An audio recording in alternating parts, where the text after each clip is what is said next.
Dans cette vidéo, nous allons parler de l'éducation naturelle et je vous donnerai 9 principes pour pouvoir la mettre en pratique dans votre famille. Si l'on veut définir de manière simple l'éducation naturelle, je dirais qu'il s'agit d'une approche éducative qui respecte la nature humaine. Le premier principe qui en découle, c'est de respecter les deux dimensions de l'être humain, sa dimension terrestre et sa dimension cosmique. L'être humain, il est à la fois inclus dans une matrice depuis l'infiniment petit. On pourrait commencer aux atomes, puis les molécules, les cellules, les organes, les organismes qui ont évolué jusqu'à l'être humain, depuis les micro-organismes, les virus, les bactéries, les plantes, les animaux, pour se résumer dans ce summum de complexité qu'est l'être humain. Et de l'autre côté, l'être humain, il est inclus dans cette biodiversité, dans ces écosystèmes, dans ce monde vivant qui peuple la planète, elle-même étant dans un système solaire, lui-même dans une galaxie, la galaxie dans un univers, etc. Donc l'être humain est, par son corps, inclus dans cet ensemble d'articulations, de liens, de relations qui fait qu'il est particulier et qu'il a un rôle, une place qui lui est propre.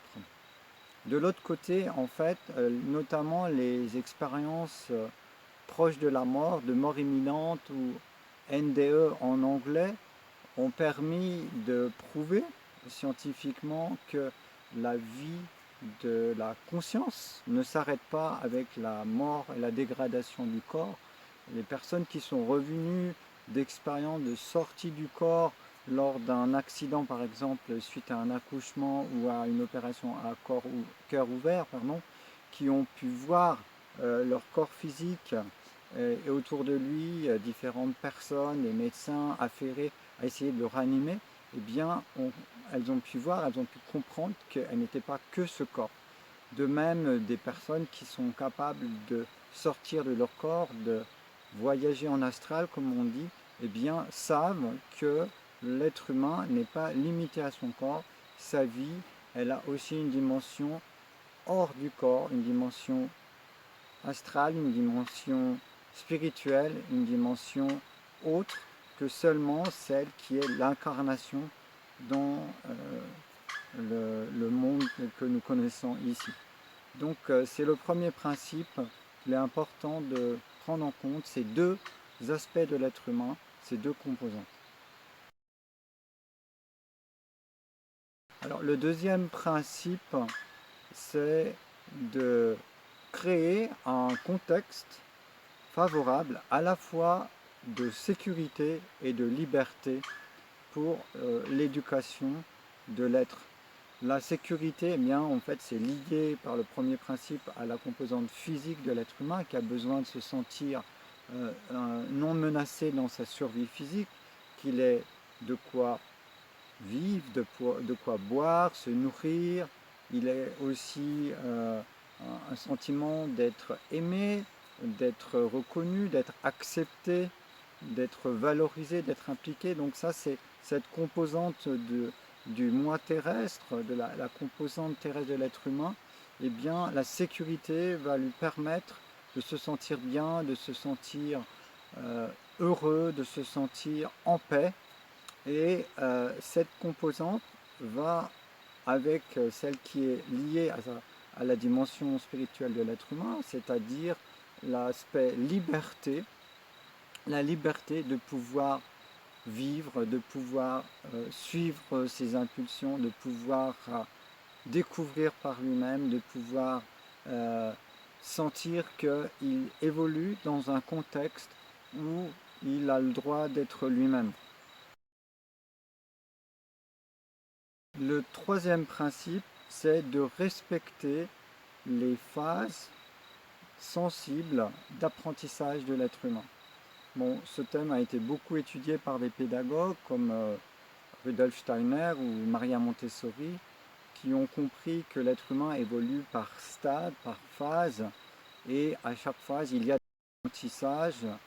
Je le détaille dans un de mes livres qui s'appelle L'art d'élever les hommes. Vous avez la référence dans la description. Le quatrième principe, c'est le recours à la nature pour l'éducation des enfants. J'insiste beaucoup sur ce principe parce qu'il me semble que c'est une erreur fondamentale dans l'éducation moderne. On a oublié de naturaliser nos enfants avant de les socialiser.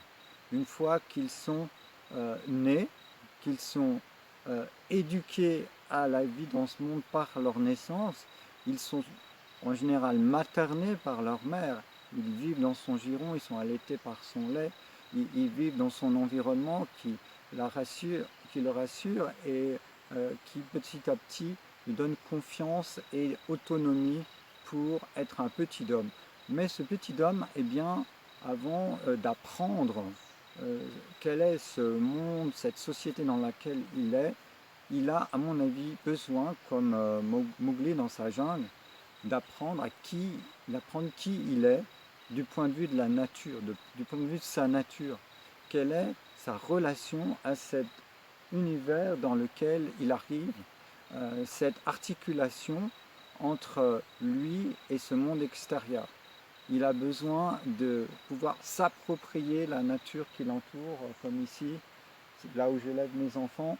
Il a besoin de s'approprier et apprivoiser toutes les composantes sensibles de cette nature dans laquelle il évolue. Et aussi, la nature, elle joue un autre rôle. Elle joue le rôle d'éducateur pour l'enfant. Elle va lui apprendre des lois, les lois de la jungle. Elle va lui apprendre les lois de ce qui pique, de ce qui brûle, de ce qui nourrit, de ce qui sent bon, de ce qui est joli. Là, vous voyez, c'est un goyavier. Cette nature apprend à l'enfant à, à se positionner, à vivre dans cet environnement naturel, à trouver sa façon, en respectant les lois, eh bien, de se sentir bien. Alors, le cinquième principe de l'éducation naturelle, c'est de pratiquer l'innocuité. Je pense que c'est un principe fondamental. C'est la seule loi, j'allais dire, de l'univers qui me semble fondamentale. Et on en parle dans des livres spirituels. Apprendre à ne pas nuire. D'abord, ne pas nuire à soi-même. C'est-à-dire que l'enfant, il va apprendre à ne pas se mettre en danger, par exemple. Ne pas risquer de tomber d'un arbre ou ne pas glisser sur des pierres. Il va apprendre les lois pour ne pas se nuire. Il devra aussi apprendre à alterner entre activité et repos pour ne pas être surfatigué ou nerveux. L'innocuité, c'est un apprentissage auquel les éducateurs, que sont les parents en premier, et puis les autres éducateurs, doivent veiller pour que l'enfant se sente bien et que les autres personnes et la nature aussi eh bien, ne subissent pas de nuisances. Et je pense que c'est très important ça. Et il y a une faille dans l'éducation peut-être moderne, ce manque d'étapes où l'enfant est confronté à lui-même dans la nature, dans cet environnement, qui lui renvoie de manière très juste les conséquences de ses actes. S'il met la main dans le feu, ben ça brûle. S'il touche une fourmi qui est, par exemple, comme les tchakas, une fourmi qui mord, eh ben, il va se faire mordre. S'il touche une chenille urticante, ça le pique, etc., etc. Donc il apprend, l'enfant, comment se comporter tout en faisant ce qu'il aime, sans nuire ni à lui, et puis finalement aussi ni à la nature et ni aux autres. Parce que ses compagnons de jeu, eh bien, il va apprendre que eux aussi, ils ont besoin de se sentir bien pour que tout le monde soit content, tout le monde soit heureux dans cet environnement qui nous permet de vivre. Le sixième principe de l'éducation naturelle, c'est de pouvoir se connaître par soi-même. La nature est une aide pour ça, mais pas seulement la nature. l'enfant, une fois qu'il a compris comment se comporter pour se sentir bien dans cet environnement où il évolue, eh bien, il va petit à petit s'orienter vers ce qui lui plaît le plus, vers ce qui est le plus satisfaisant, vers ce qui lui fait du bien, etc. Et ça va permettre d'exprimer petit à petit eh bien, ces centres d'intérêt qui vont se manifester. Ça ne se limite pas à l'environnement naturel parce que ça va inclure aussi ce que les humains ils ont inclus dans la nature, de la nature qui entoure l'enfant. C'est inclus comme expérience sensible dans ce milieu que connaît l'enfant. Par exemple, ça peut être les vêtements ou les ustensiles de cuisine ou les matériaux ou les technologies, etc. Ça fait partie de ce que la personne, enfant ou grandissant, va découvrir, va s'approprier. Moi, j'ai par exemple 2 enfants qui sont très orientés sur les techniques. Un c'est le second, l'autre c'est le 11e. Et eux, eh bien, ils vont vouloir chercher à découvrir comment fonctionnent les choses, à les démonter, à comprendre comment ça s'articule, comment ça se nomme, à quoi ça sert, etc. Et donc cette sensibilité de l'enfant va développer chez lui un intérêt pour certaines choses et le fait de pouvoir se connaître lui donne confiance en lui et c'est très important. Le 7e principe de l'éducation naturelle, ça va être de filtrer puis de cibler l'éducation culturelle ou l'apport culturel que l'on va proposer aux enfants. Personnellement, dans notre famille, on a occulté volontairement tout ce qui était culturel, autre que notre façon de vivre, en venant vivre proche de la nature. Donc de culturel, les enfants ils ont découvert simplement par exemple ce qui sert à faire de la cuisine ou ce qui sert pour faire des constructions pour le jardin comme des piochons ou des sacs en plastique. Mais c'est une expérience sensible, ça fait partie de leur découverte, mais c'est ciblé. En grandissant, on va leur introduire des livres ou des documentaires qui vont permettre de maintenir la connexion au monde réel. Par exemple, la série des copains, copains des bois, copains de la nature, copains des mers, etc., qui permet de découvrir ce qui est plus loin que l'espace accessible par l'enfant autour de lui, mais c'est toujours connecté à la réalité. Ou alors aussi la série télévisée de documentaires C'est pas sorcier, qui permet de découvrir la planète, découvrir comment vivent les gens, découvrir la science par une approche qui est un petit peu adaptée aux enfants, donc qui permet d'amplifier le champ de connaissances par de la culture, mais tout en maintenant un lien avec ce qui est connecté à la planète, à notre réalité.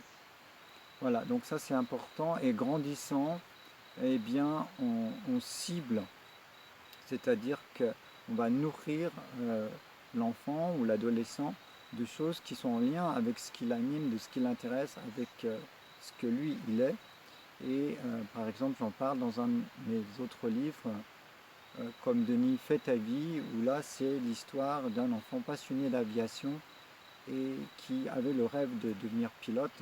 Donc j'explique comment les parents, entre autres, ils ont fourni la matière pour que l'enfant il nourrisse sa soif, son désir et qu'il permette d'accomplir son rêve.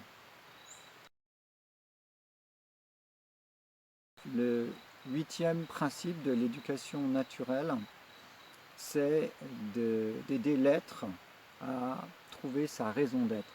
Sa raison d'être, c'est une notion que j'aime beaucoup qui s'appelle Ikigai en japonais, qui vient, je crois, de Okinawa, dans le sud du Japon, où en fait la personne, elle va se sentir heureuse quand elle vit quelque chose qui est à la rencontre entre ce qu'elle aime, sa passion, ce pourquoi elle est douée, sa vocation, ce que la société attend peut-être de lui, sa mission, et aussi ce pourquoi le monde est prêt à le rémunérer, à lui permettre de quoi vivre, sa profession.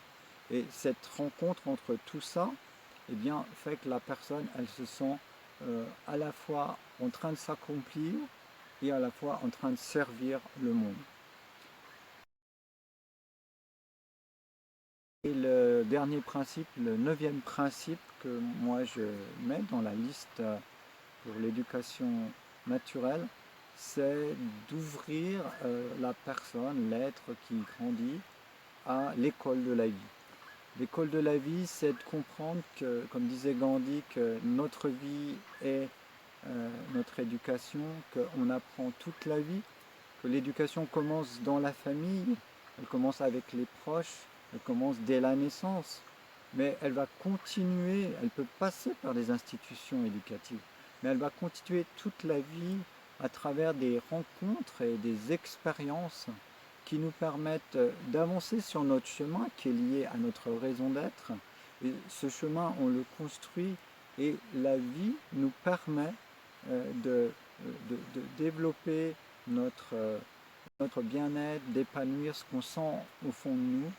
Et ça, c'est très important parce qu'on va vers finalement ce sentiment que l'éducation est illimitée, on ne cesse d'apprendre et on n'a presque pas assez d'une vie pour tout apprendre.